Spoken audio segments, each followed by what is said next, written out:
One question, two answers, three takeaways. This is The Process with Brad Borland and Mike McKinnis. All right, Mike. We've got a question about training in the gym. So the question is, does the gym does it matter the type of gym? Big box gym, small box, boutique, specialized, things like that. So what do we say about the type of gym and how effective that can make our workouts? I don't think it matters. I think as long as you show up and put the work in, you can adapt your workout to whatever you have available. I mean, you and I both have worked out at gyms all over the country, and some are small, some are big, different equipment, but you just have to make do. Yeah, because I talked to, we both talked to a lot of people in and out of the gym and stuff, and sometimes they bring up the issue of equipment, like specialized equipment or lack of equipment or the type of atmosphere, if it's a more lax gym or if it's a more hardcore gym and stuff like that.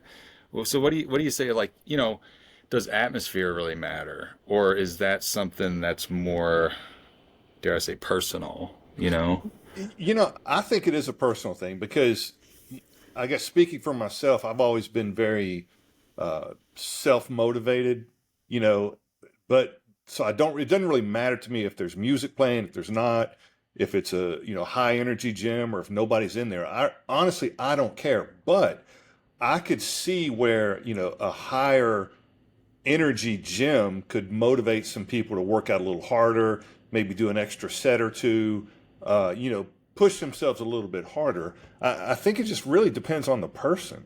Yeah, I'm the type. You just made me think about this. I'm the type that I don't like a completely empty gym. I like a few people in there. They could be on the treadmill.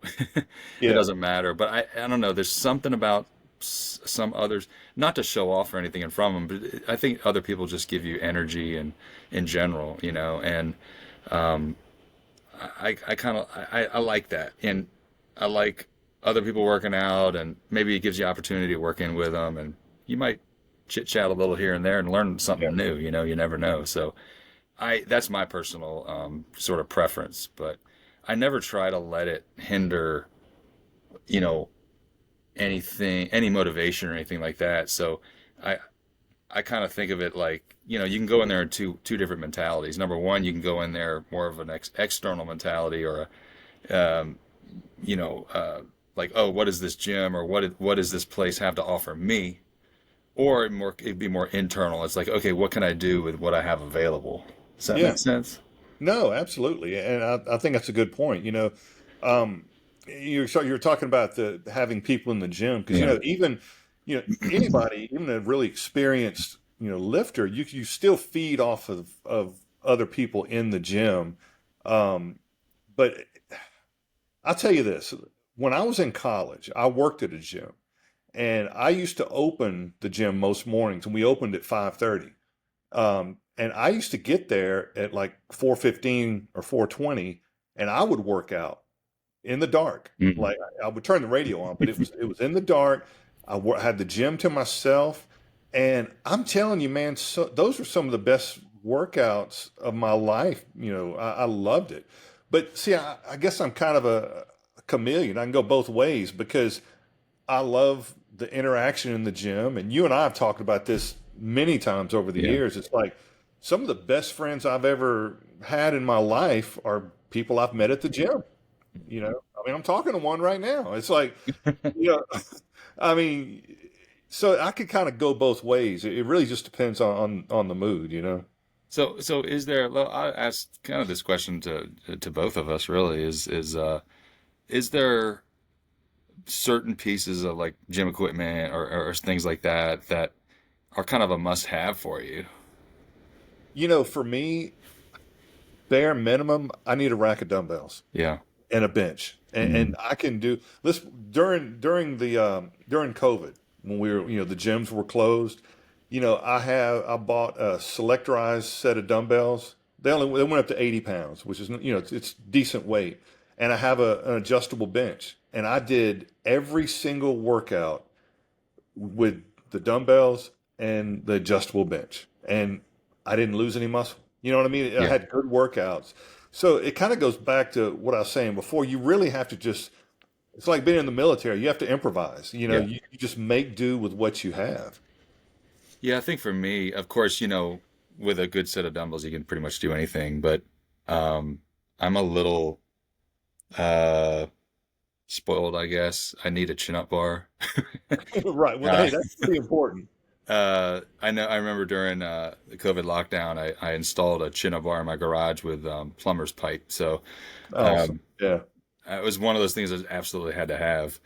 But yeah, I'm with you. You could get creative and all that. But you know, there's a lot of gyms. You see this online a lot. Some videos and stuff. Some really high tech gyms, and they got all the Yeah. latest and greatest. And some old jobs, I went to conferences where we had expos where they had all the latest and greatest gym equipment and stuff. And there's some really crazy stuff out there, real expensive stuff. But I've honestly tried them out. I've Hmm. experimented with them stuff at these expos, and yeah, I don't know. I just never. I guess I'm just adapted to what I do. I mean, I'm sure you're the Yeah. same way. It's like Yeah. you have your favorites, and then you have these sort of workouts that you do for your chest, your back, legs, etc. That are just kind of like they fit like gloves, right? And then why change things? Of course, I'm going to experiment and try a few things here and there, but Oh, sure. I think the skeleton of my workouts are pretty much set. No, and I agree 100%. And as you were saying that, I was thinking, I used to travel a lot for work. I have projects all over the country that I have to go check on them. And there's this one gym in particular I used to go to in Greenville, South Carolina. And it was, to this day, it's one of my favorite gyms that I've worked out at. And when I first walked in, it was huge, like just a really big gym, everything you could imagine. Mhm. They had a whole room basically with nothing but the latest and greatest hammer equipment, all these everything fancy. Mhm. And and naturally I was a little excited when I first saw it. It's like, oh, this is so cool. Well, every other time I would go back, I would still end up doing my normal stuff. I would maybe mix in one exercise with the new equipment. But Mhm. like you say, I tend to drift back to, my bare bones that help build, my foundation over the years. You just fancy stuff is great, but I think you need to stick to the basics and not get too excited over the new stuff. Yeah, and like it kind of goes back to we were talking about, external versus internal. I think if you have a more of an internal mentality of being internally motivated and creating, your plan, even if you don't know what's in the gym, have a plan in place, have a Yeah. sort of a blueprint, and then Yep. when you go in, it's not as if you're going in and seeing what the place has to offer you. It's more about what can I do? What can I do in here? What am I capable of with my plan to do in here? And then That's if they right. don't have this, if they don't have X, Y, or Z, I'm going to replace those with some comparable exercises, whatever the case may be. But Yep. just really having that plan in place, and then you know, it's boring advice, but I think just consistency, just going, keep going back, going back, going back, putting that plan into action. And that's, I again, it I try I do like people in the gym, but that's not the reason I go to the gym. Right. I like a little bit of a crowd, not a crowd, but I like a few people in there, but I don't Yeah. that's not the reason I go. And then of course having your own goals, having your personal goals and stuff. That's when things stem from yourself, you're going to be more disciplined, more consistent. You're going to be way more successful, I think. Oh, absolutely. And it's funny. I was thinking when you were talking about having a plan. I've been working out seriously for a little over 34 years now, and every single time I'm driving to the gym, I have my workout in my head exactly what I want to do. Yeah. Now, it doesn't mean I always get to do that because, like I did back and bios today, and somebody, the exercise I wanted to start with, somebody was using that particular piece of equipment. So again, you have to improvise. So I just switched the order, but you have the game plan, and Hmm. know what you're wanting to accomplish that day, and you can adjust your workout to fit the equipment that's available in the gym.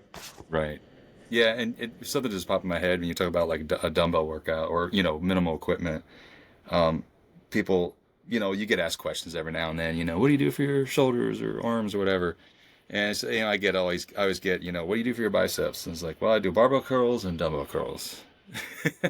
Right. And It's it's like, no magic exercise. no, and then I honestly, they have a look of disappointment on their face when Yep. I tell them that. Right.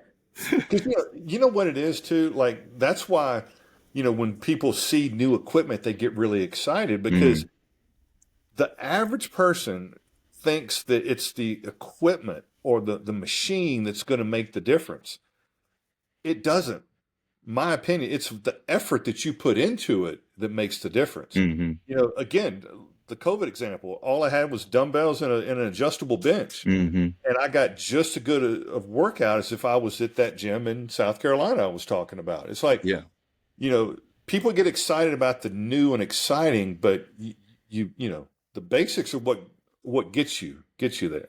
Right. Yeah, I'm with you. Some things I'm curious about, if something new shows up.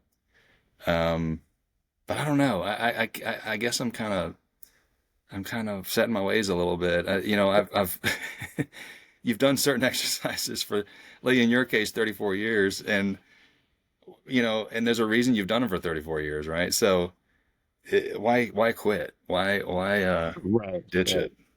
Well, it's funny. I was watching a little short video of Dorian Yates the other day, and he was talking about that exact thing. He's like, the exercises that he did, or that Lee Haney did, or Arnold, Mm, they all do the same stuff. Like, yeah. there's only so many ways you can do a curl. Right. Okay, I'm gonna do a barbell curl, then I'm gonna do a dumbbell curl, then I hmm may do a cable curl. Like, there's only so many things, but again, to me, the difference is the effort that you put into it.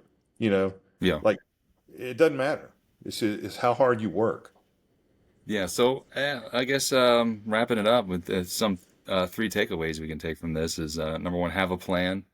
Don't have a plan that is catered to the gym itself. Have a plan that comes from you, Hmm. your and everything, what you're trying to accomplish. Of course, practice consistency and discipline. That's going to be, I always say that uh,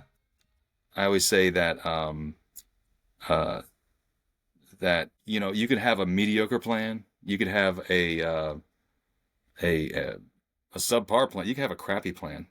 I mean, but if you're consistent with it, you're going to see some kind of progress. And with that progress, you're going to identify where you need to adjust, where I need to add and delete things. And then number three, train for you, train for your goals. You're not there to show off. You're not there to power lift, or, if you're trying to reshape your body with hypertrophy type training, don't train for powerlifting because everybody else in there is. Right. Don't train for social media. I Oh, know it's please hard, don't. Yeah, but yeah, I think just keeping it simple. I agree. I agree. Well, that's all the time we got this time, guys. Don't forget to subscribe to the podcast, and we are out.